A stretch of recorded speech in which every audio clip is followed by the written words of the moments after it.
Good day to everyone, all the international students out there around the world. I'm Jen Bardetta, and I'm talking to you from Sydney, Australia, so it's our evening.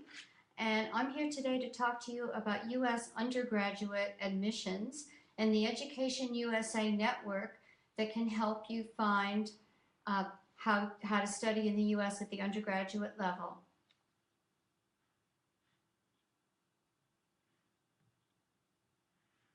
Okay, sorry, I need to disable this.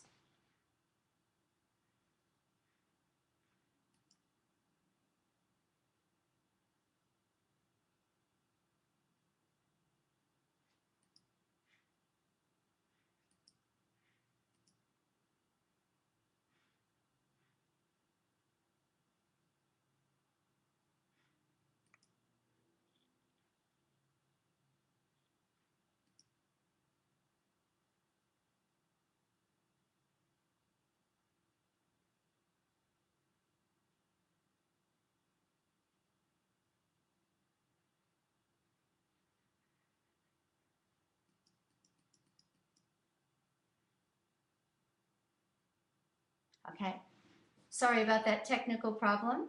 Let's start again. Education USA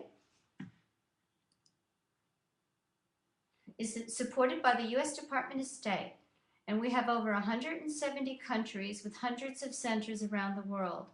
We give accurate and comprehensive and current information about studying in the U.S. If you tuned in by mistake to hear about graduate admissions, you can still listen to hear about how you find a center in your country, because we do advise students about graduate admissions as well, although that's not the intent of this presentation and chat with you today.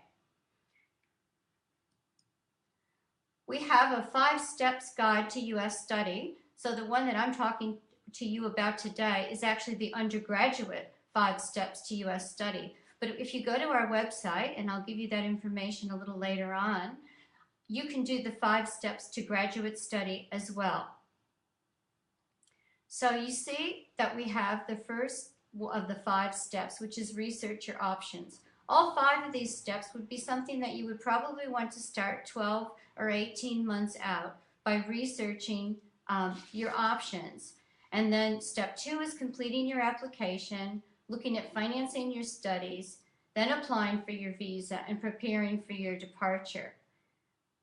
So in the first one, researching your options, this is really about knowing what do you want to study in the United States and thinking about how you define your priorities. But before we go into the actual steps, let's just look at a little bit of general information about the U.S.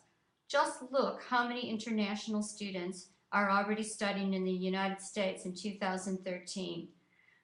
From Asia, Africa, Europe, Latin America, the Middle East, North America, and Oceania, which is where I am at the moment.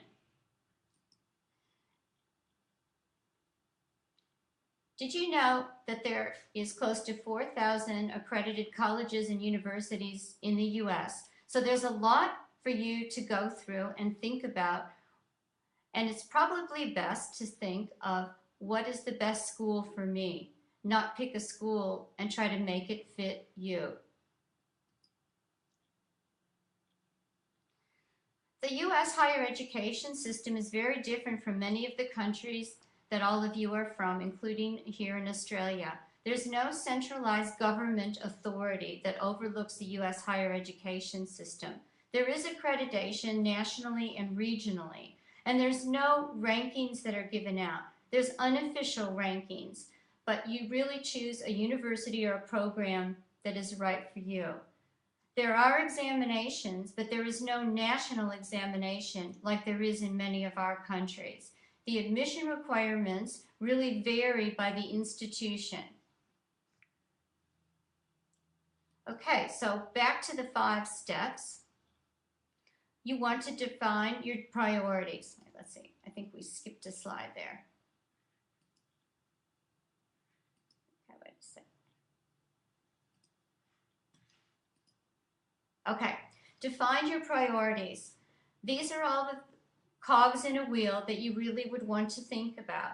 In defining your priorities, You need to research and narrow your choices by looking at type of school, any special needs you might have, the financial aid that you need, what kind of housing that you might have on campus, what major you're doing. Is that a school that offers your major at the level that you want it to? The cost. It's not a good idea to start thinking about the cost after you've been accepted when you really can't afford to go to that school or you haven't looked at financial aid or scholarship. Sports and activities. Sports scholarships are available. Maybe some of you are athletes out there that are looking for a sports scholarship. That's a huge area of scholarships that go to the United States, or music or art. And what about location?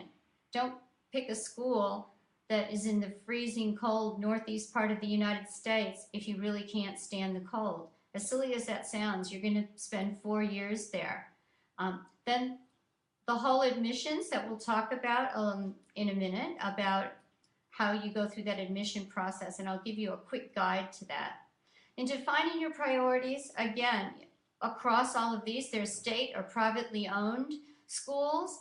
There's ones that are just focused on science or art or design, have a religious affiliation, they're all male or all female campuses, or have other specific characteristics, such as a small liberal arts school. These are all things that you need to think about. Look at the selectivity. So often I hear, well, I only want to go to Harvard or California or New York. The percentage of applicants that are accepted when you look at the schools that you want to go to.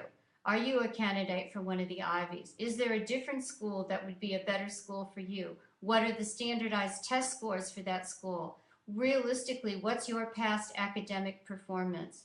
One of the most highest criteria in admissions is how well you've done in your country in your high school. Size. Do you want to be in a small, medium, or large campus, in an urban environment, in a small town? How many students are in the classroom compared to what you're used to or what you're looking for? And another important factor is how many other international students are on campus, maybe from your country or just in general.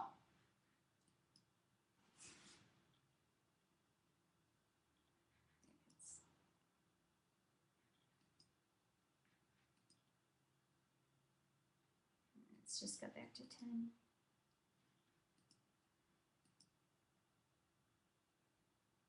Okay, so here was what I was talking about before without the slide up. On or off campus housing. Some schools require you to live in the dormitories on campus for your first year. Other schools have housing that's just for men, just for women, or is co-ed, or all three. And again, the different locations in the United States, the West, the Midwest, and the South and Northeast, are very different.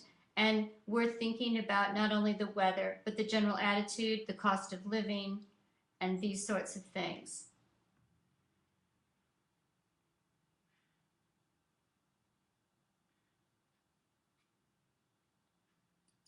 Okay, let's just talk about financial aid for a minute, because that comes under when you research your options and really should be taken into account. If you see that figure there, it's rather staggering, that $7.7 billion in financial support. So international students are getting aid to come to the United States, but does take research on your part. Okay, this is a graduate financial aid. Wait a minute, let's go back to this one. Undergraduate financial aid. During the 2011 and 12 year, more than 1,000 four-year regionally accredited colleges and university awarded at least $10,000 US in need or merit-based funding to international students. This really brings the annual comprehensive cost to less than $20,000 with scholarships and financial aid. Now, if we look at the graduate, and I put this in here just because I noticed some of you with some of the questions were actually looking more at the graduate level.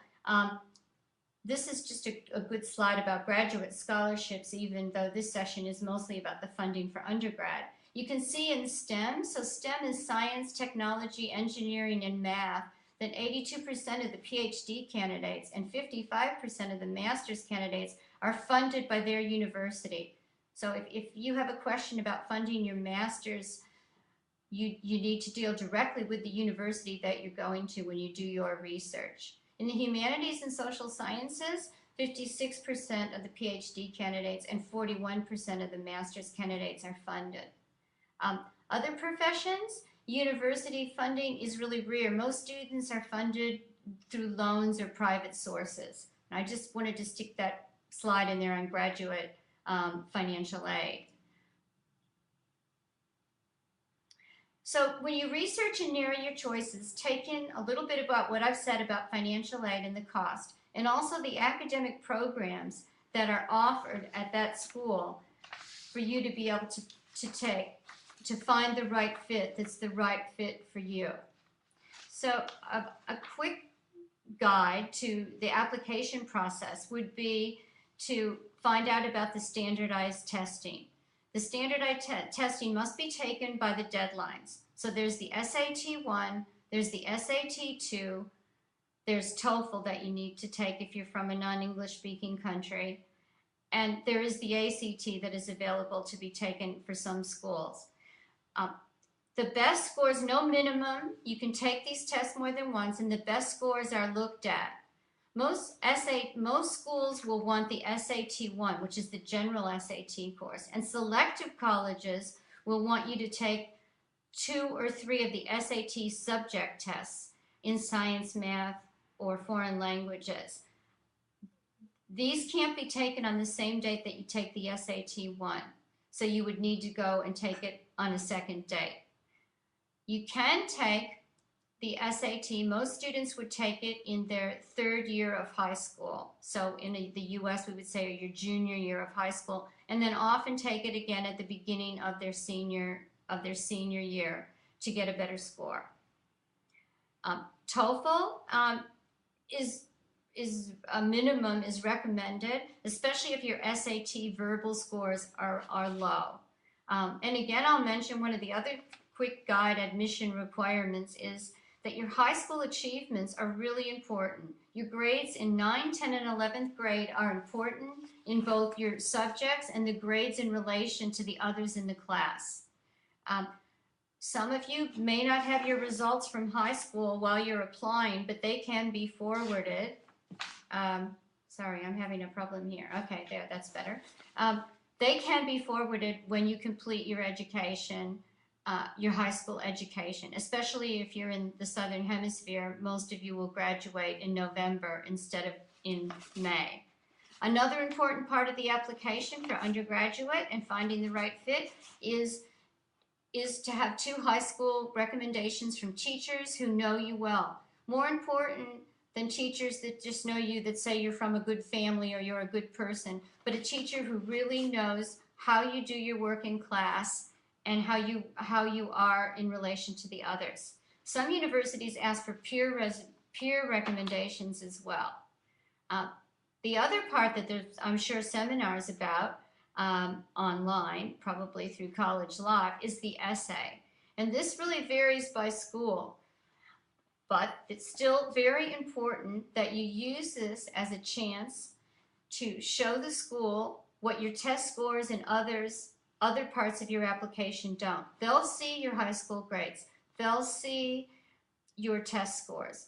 Whatever the subject is, if they give you a subject, try to bring out something special about you. The school is only going to see what they see online and what they see on what you write to them on the application form online.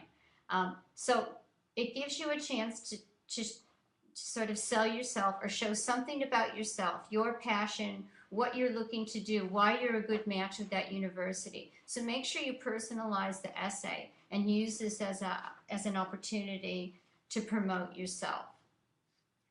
Okay, so back to the 5 steps.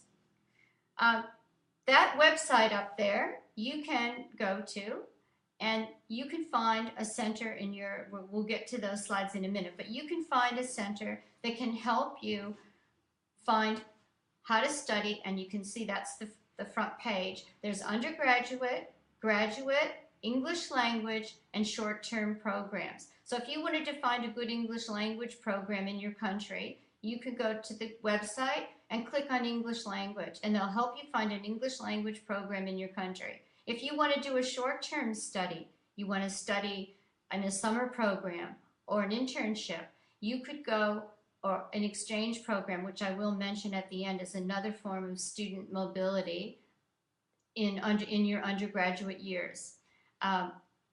What we're talking about, the 5 steps we're talking about today are, if you clicked on Learn More under the undergraduate first palette that's up there, that's what we're talking about. But if you wanted to, you could go to graduate. I noticed some of the questions were really more graduate questions, and that's where you really need to go to find out the answers there. Okay, so again, we mentioned about the 12 to 6 months prior to U.S. study. Now there is a study app, and you can download this, onto your iPad. So get the Education US app, because you can have that right there on your phone, and that is something that all of us have on our phones, and it would be great for you to have it too. Okay, so Education USA. There's the map of the world. So when you get into the website, you can click on wherever you are in the world, and when you click on that, it will show the centers of where the Education USA centers are in the world for you. You can go to those centers, and they will help you with all the things that I'm talking about today, as well as financial aid is another big area. Okay, the other thing on the website, you'll see down in the corner, you can send an email and select a language and actually ask a question, and you'll get an answer from the center that's nearest to where you live. So you can go onto the website, and this is a really great part, I think, of the website. I've just tried to overview a little bit of main points about the undergraduate admission to the U.S. Another website I did want to mention is it's a exploring financial aid at each school is a good idea, definitely. But also to go to www.fundingusstudy.org, all lowercase, is another website that you could think about. I guess I was going to take some questions, and really do encourage you to find an Education USA center in your area. They do one-on-one individual advising. They also would be able to help you sign up for a webinar on a different topic. There are actual sessions that you can go on to live from the Education USA website, and you could also find out about the Education USA fairs that are going to be in your city. So maybe we'll take some questions here that are online here. So, okay.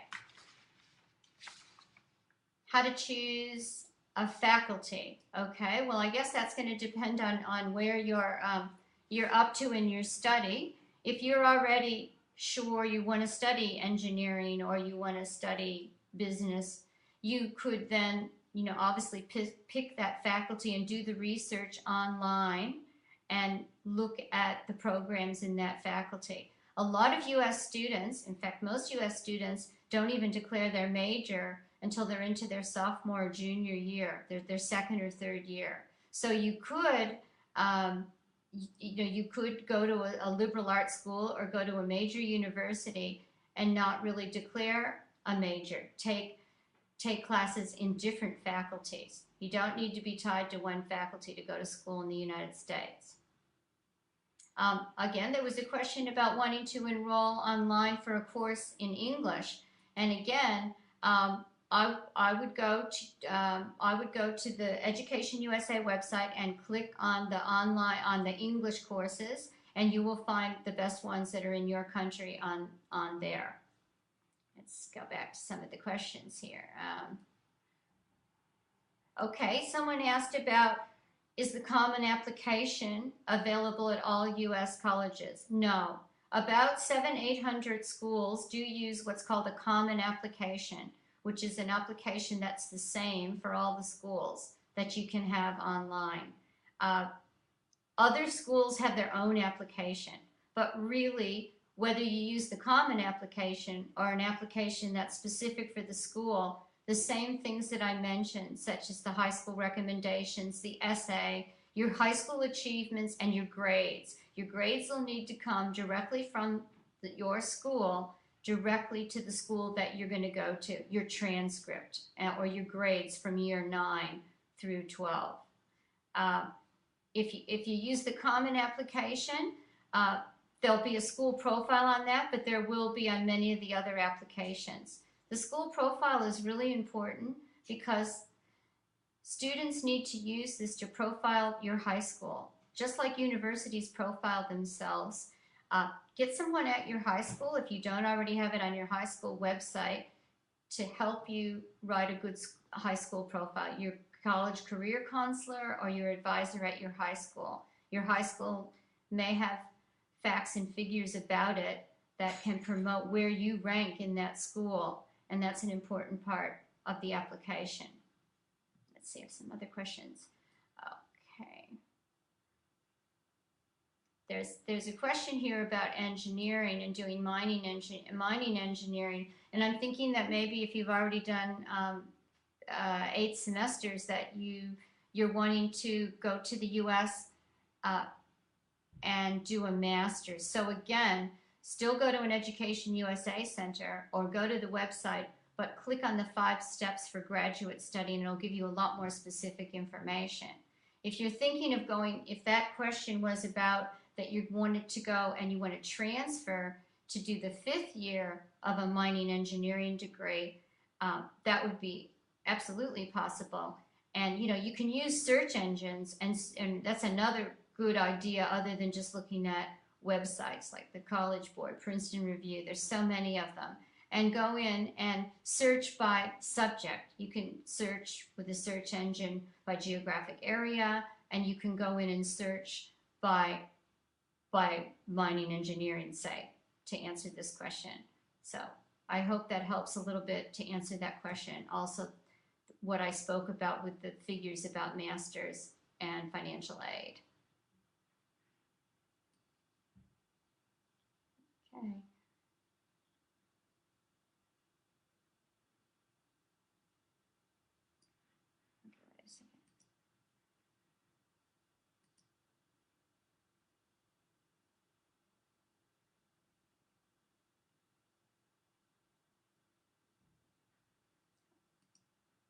Okay, well that seems to be most of the questions that